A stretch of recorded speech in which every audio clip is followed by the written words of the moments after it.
Тараз қаласы Ибан Панфилов атындағы нөмірі 39 мектеп гимназияның қазақ тілі мен әдебиеті пәнінің мұғалімі Сламкулова Толқын Әбдіразаққызы.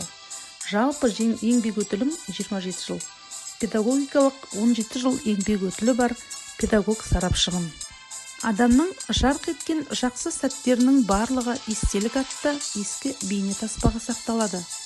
Мұғалім болып қызмет істеу біздің отбасымыздағы жандардың бәріне бұйырған бақыт. Басқа салада табысты еңбек етіп жүрсем де, алыстан сағымдай мен мұндалап ұстаздық қызмет өзіне шақыра берді. Міне, мұғалім болып қызмет етіп жүргеніме де 20 жылдың жүзі болыпты.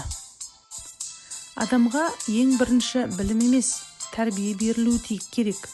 Тәрбиесіз берілген білім адамзаттың қас жауы деп қазақ даласынан шыққан ұлы ғалым Әл-Фараби атамыз айтпақшы, тәрбиені мен де бірінші орынға қоямын. Бала жүрегі кішкентай ғана күйсандық десек, сол күйсандықтың кілтін тауып, шәкірт жүрегіне терең бойлайтын шебер, ұшқыр ойлы, қабілетті әдебиет атты тылсым әлемінен еркін сыр шерте алатын ұстаз болу менің мақсатым. Бойымдағы жігерімді, күш-қуатым мен білімімді теңізге тамған тамшыдай болса да, осы жолда сарп ету менің ұстаздық ұстанымым. Ақ парақ бетіне жазу жазғандай кіршіксіз, таза бала санасына мейірім мен махаббат, адалдық үйрету менің парызым.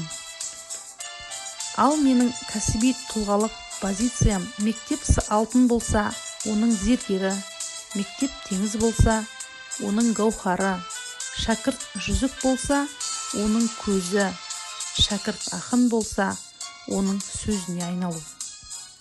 Шәкіртті жылы қабылдап, ұстаздармен кеңес алмасып, бірінен кеңес алсам, біріне кеңес беретін ұстамды, сабырлы ұстазбын.